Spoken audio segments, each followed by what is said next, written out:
नमस्कार, मैं मेघा हिंदुस्तानी स्वागत करती हूँ आपका माटी के लाल पर।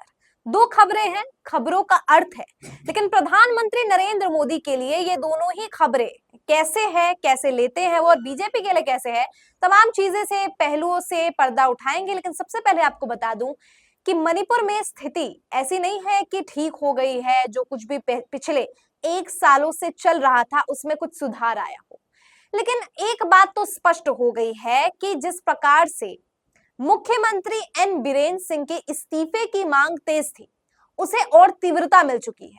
क्योंकि जाहिर सी बात है, बीजेपी का कोई मुख्यमंत्री या कोई मंत्री भी किसी भी चीज की रिस्पॉन्सिबिलिटी ले ले, अपने आप में बड़ी बात होती है। खैर, ये बात अलग है कि कुछ कुछ मंत्री रिस्पॉन्सिबिलिटी लेने के बाद, जिम्मेदारी लेने के बाद इस्तीफे की पेशकश करती है तो बीजेपी उसको अस्वीकार कर देती है। खैर, ये सब तो राजनीति में चलते आता है। लेकिन अब भारतीय जनता पार्टी की टेंशन बढ़ा देने वाली खबरें आपको बताते हैं। खबर देखिए हिंदुस्तान की। भाजपा के 7 विधायकों ने सीएम बीरेन सिंह के खिलाफ जांच के लिए आयोग गठित करने की मांग की है। कुल 10 कुकी विधायकों ने जांच की मांग की है, जिसमें 7 सत्ताधारी दल भाजपा के हैं। अब आपको बता दूं, एथनिक लाइन में यानी नस्ल भेद में आपको किस तरीके से एथनिक कॉन्फ्लिक्ट देखने को मिला है मणिपुर में कुकी और मैतेई समुदाय के बीच में। महिलाओं के साथ जो है दुर्व्यवहार, दुष्कर्म, इस तमाम चीजें देखने को मिली है। साथ ही बहुत लोगों के घर भी उजाड़े गए हैं, उजड़ गए हैं इस सांप्रदायिक हिंसा की वजह से। सांप्रदायिक नहीं से हम एथनिक बोलेंगे तो ज्यादा एक्यूरेट रहेगा, क्योंकि यहाँ पर एक ही समुदाय, दो समुदाय जो है दो समुदाय जो है यहाँ पे मैतेई और कुकी, उन दोनों समुदाय के बीच का एक कॉन्फ्लिक्ट है एथनिक रेस पे। तो इसको लेकर देखिए, एक दो खबर है, पहले आपको दिखाऊं। ये खबर लिखा है India Poland announces strategic partnership social security pact, PM in Kyiv today deep concern offer all cooperation in returning peace via talks. Ukraine में जाकर प्रधानमंत्री मोदी कह रहे हैं कि वो शांति का संदेश लेकर आए हैं और पूरा प्रयास करेंगे कि शांति को फिर से जो है स्थापित किया जा सके। और चर्चा जो है इसकी तेज है, बातचीत तेज है और तमाम तरीके की बात जो यहाँ पे कही गई है। खबर देखिए, दूसरी खबर आपको पढ़ाते हैं। दूसरी खबर है, लिखा है Manipur conflict, leaked audio clip points fingers eight CM Biren Singh for starting violence.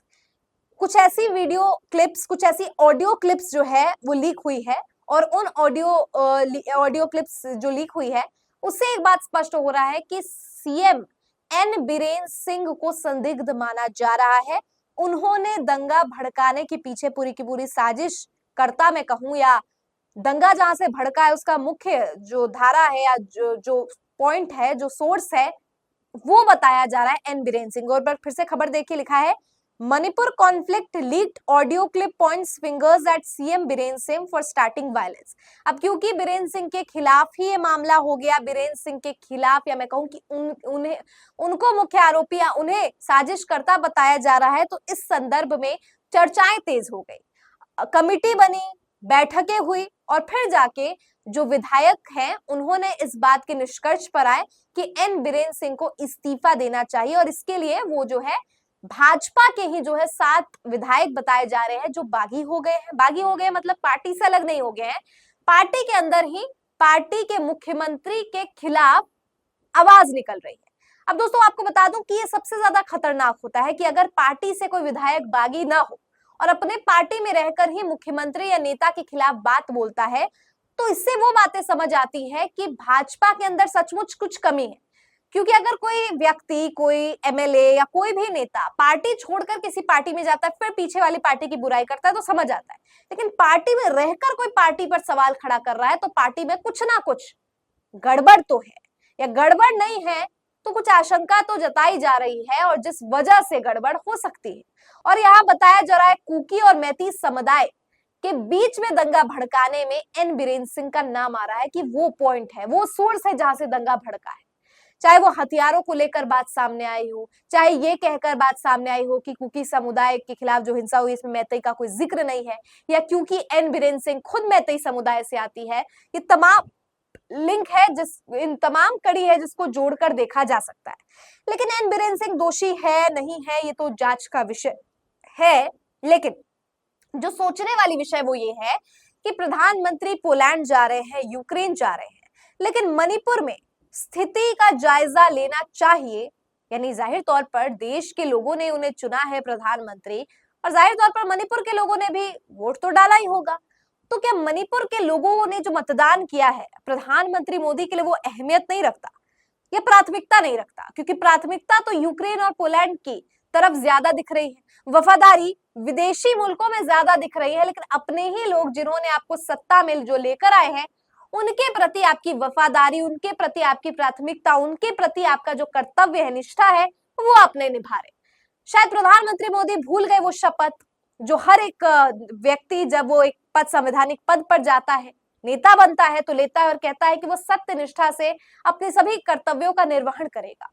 तो क्या प्रधानमंत्री मोदी कर्तव्य नहीं समझते कि मणिपुर में जो स्थिति बनी हुई है उसको लेकर खुद के विधायक अगर सवाल उठा रहे, खिलाफ है, मुखालफत कर रहे हैं, तो प्रधानमंत्री के लिए मणिपुर एक मुद्दा नहीं है, बल्कि उनके लिए मुद्दा है यूक्रेन।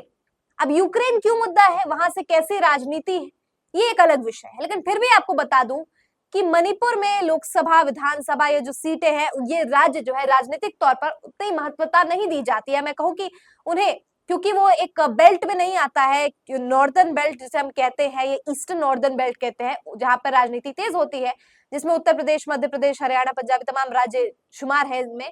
और क्योंकि वो एक अलग नॉर्थ ईस्ट का राज्य है, तो वहां ये वजह बन जाती है कि प्रधानमंत्री मोदी के लिए मणिपुर एक चिंता का विषय नहीं है। यही अगर शायद मध्य प्रदेश में कोई चीज घटित होती, उड़ीसा में होती, बिहार में होती, उत्तर प्रदेश में होती, तो शायद इसको एक अलग तरीके से भाजपा वाले खुद लेते।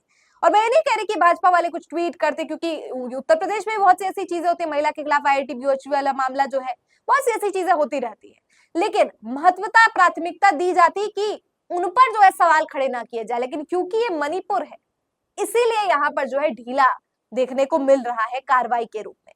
तो ये दोनों ही खबर जो निकल कर आ रही है, जहां एक तरफ प्रधानमंत्री यूक्रेन का दौरा कर रहे हैं और दूसरी तरफ अपने ही मणिपुर के अंदर बीरेन सिंह के खिलाफ सवाल खड़े उठ रहे हैं, भारतीय जनता पार्टी के विधायक सवाल खड़ा कर रहे हैं।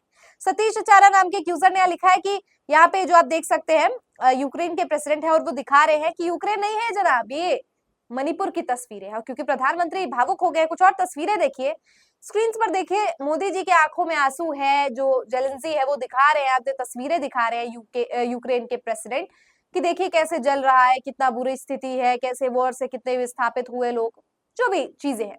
जाहिर तौर पर युद्ध होता है या कोई भी तरीके का इस तरीके का दुर्घटना होती है तो इस तरीके की तस्वीर देखने को मिलती है।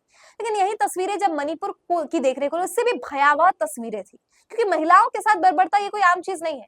युद्ध आम चीज हो सकते हैं, लेकिन जो हम इसको जनरलाइज नहीं कर सकते कि महिलाओं के खिलाफ कोई चीजें हो रही है, व्यभिचार को हम जनरलाइज करते, बिल्कुल भी नहीं। लेकिन प्रधानमंत्री मोदी के लिए शायद वो चीज जनरलाइज थी, शायद उनके लिए वो चीज आम थी।